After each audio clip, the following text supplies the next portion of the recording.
Olá, pessoal do nono. Sejam todos bem-vindos a mais uma aula de ciências dentro do módulo de biologia, né? E a gente vai falar aí sobre os sexos dos descendentes, ou seja, o sexo dos filhos. Então, a maioria das espécies, incluindo a espécie humana e, na verdade, a espécie humana é o que mais a gente vai retratar aqui, tá, pessoal?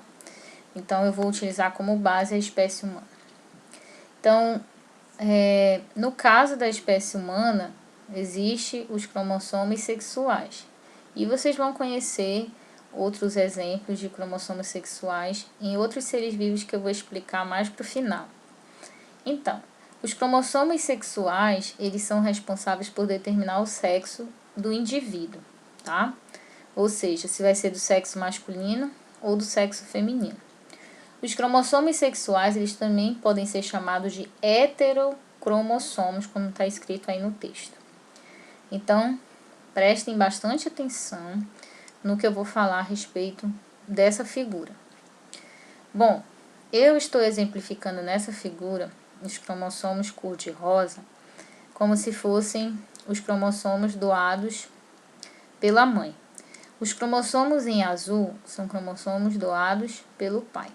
E lembre que na espécie humana, no caso a mãe, né, doa 23 cromossomos, tá? E o pai doa 23 cromossomos. Ah, professora, mas aí nessa figura eu só tenho, no caso aí, 22 do pai e 22 da mãe. E cadê os outros? Cadê o restante que está faltando, né, para completar aí os 46 cromossomos, tá? Então, esses cromossomos, eles não estão aqui, tá, pessoal? Aqui só tá os cromossomos chamados de cromossomos autossômicos. O que são cromossomos autossômicos? Cromossomos autossômicos, que são todos esses aqui, são cromossomos, tá? Que não estão relacionados à determinação do sexo do indivíduo. Os cromossomos sexuais, né, no caso do homem, quando ele é formado, é XY. Tá aqui no final, ó, esse cromossomo aqui, tá? Então, aí, no total, nós temos 44 cromossomos que foram doados, no caso, pelo pai e pela mãe. E nós temos o cromossomo sexual. O azul, Y, foi doado pelo pai. E o X foi doado pela mãe. Logo, esse indivíduo aí vai ser um menino, né? Ou seja, XY, menino. Bom, mas se nós tivermos X, nós teremos uma menina. Ou seja, né? Um cromossomo X foi doado pelo pai, que é o cromossomo azulzinho, e o outro X foi doado pela mãe, tá? Mais na frente vocês vão entender mais ou menos como é que funciona esse processo dos cromossomos. Apesar de que a gente conversou bastante sobre esse assunto lá no 7º ano e conversamos também em genética no 8º. Então, prestem atenção aqui nessa imagem. Nessa imagem nós temos um cariótipo de uma menina. Justamente porque, né, nós temos aqui os 44 cromossomos, tá? Que foram doados pelos pais. E nós temos aqui os cromossomos sexuais, um da mãe e o outro do pai, tá? Ou seja, nós temos aí uma menina, ou seja, um cariótipo de uma menina. Aqui nós temos um cariótipo de um menino. Por quê? Porque esses 44 cromossomos aqui, né, são os cromossomos autossômicos, como eu falei, e os cromossomos sexuais ficam aqui no final, né? Geralmente, quando o cientista organiza o cariótipo, ele sempre tem que colocar os cromossomos organizados no final, os sexuais. Então, nós temos aqui XY. Logo, se é XY, nós temos um menino. Então, como que ocorre o processo de fecundação e a relação com os cromossomos sexuais?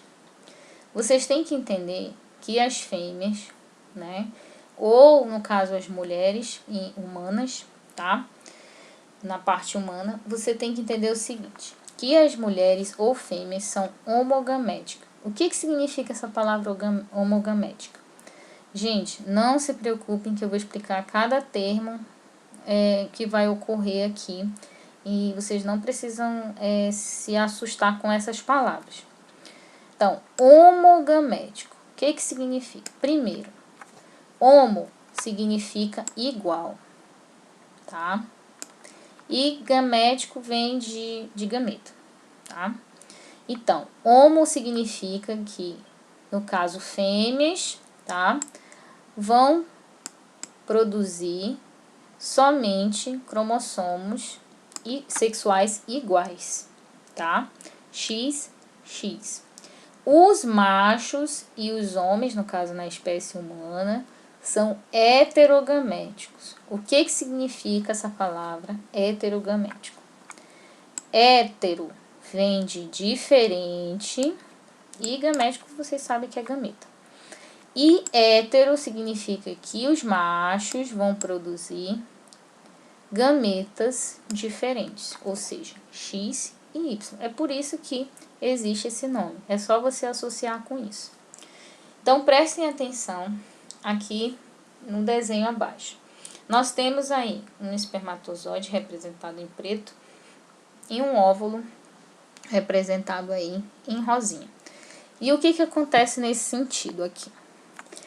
Vocês sabem que os gametas, eles possuem 23 cromossomos, né?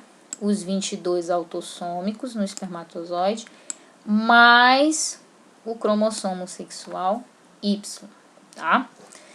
No óvulozinho, ou seja, no ovócito, né, que no caso aqui esse aqui já vai se tornar um óvulo, a gente tem os 22 cromossomos mais o cromossomo sexual X. Você tem que entender que o ovócito sempre vai produzir cromossomo sexual X, tá?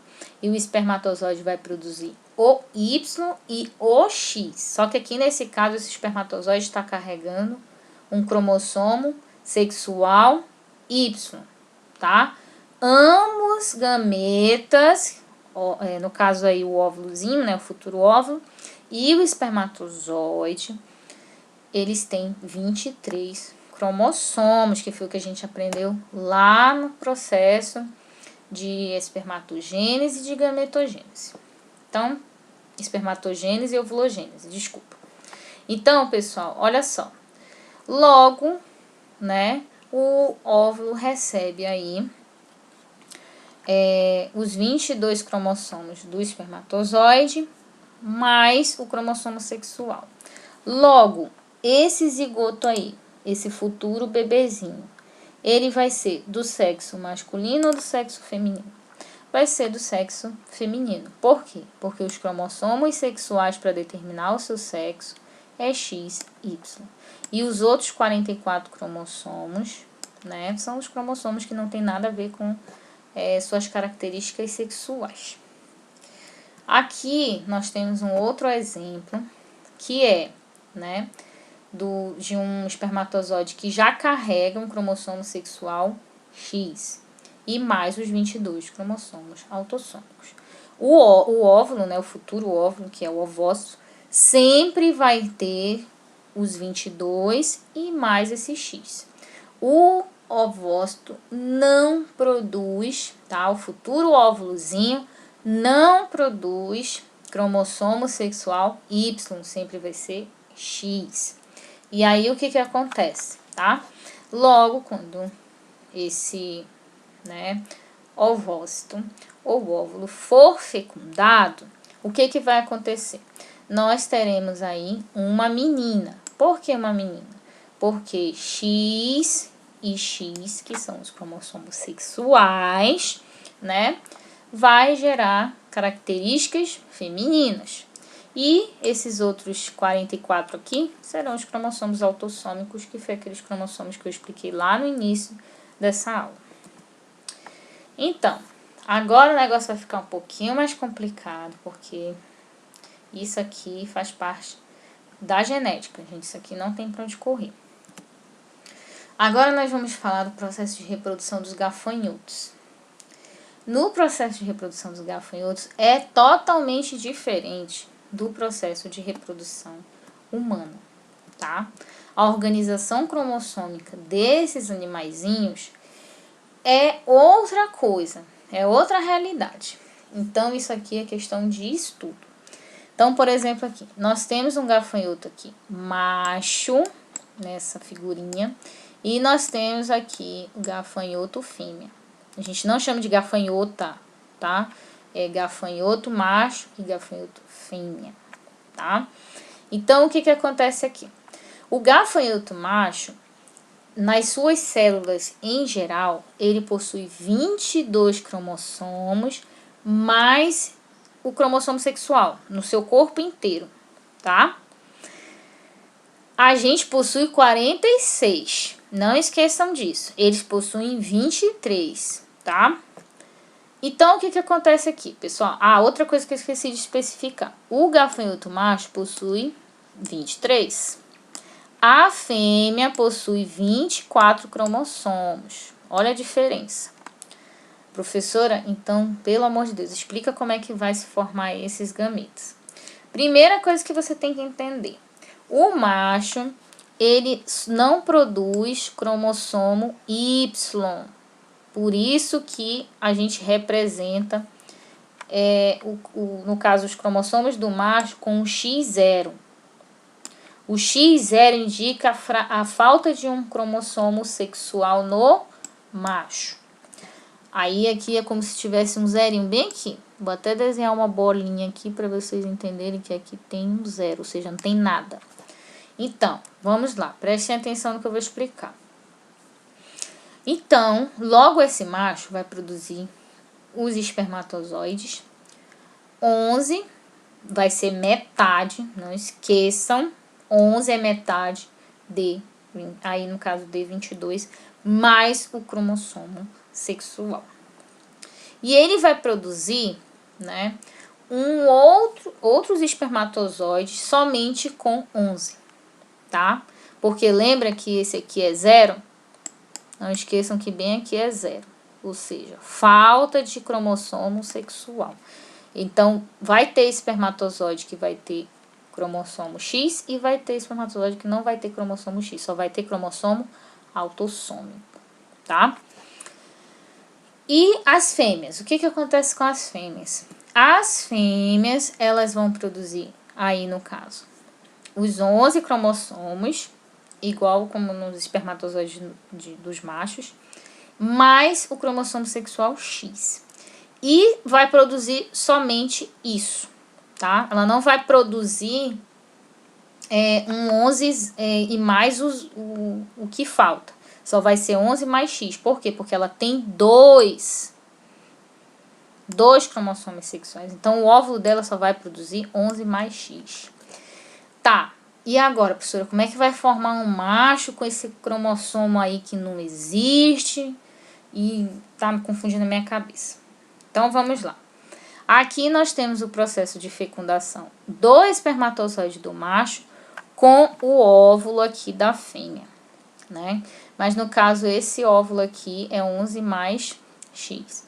Então, logo se tem 11 mais 11 será 22 mais XX. Então, é esse o resultado que vai dar aqui, ó. Ó, presta atenção. 22 que veio daqui, ó.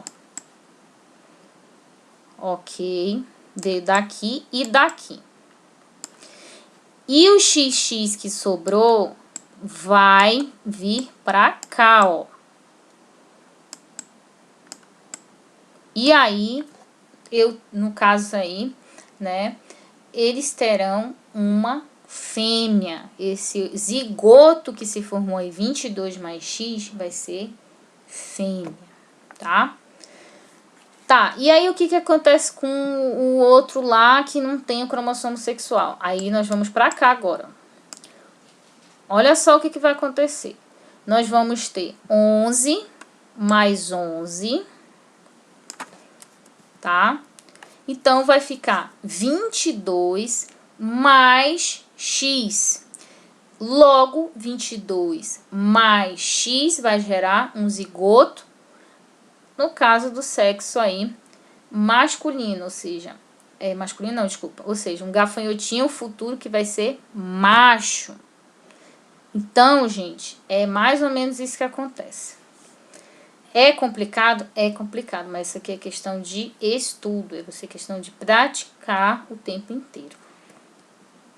Na próxima aula a gente vai falar sobre o sistema ZW, que é um outro sistema que ocorre nas aves. É quase parecido com esse sistema aqui dos gafanhotos. Então, a gente vai ficar por aqui. Vou fechar a aula aqui. E até a próxima.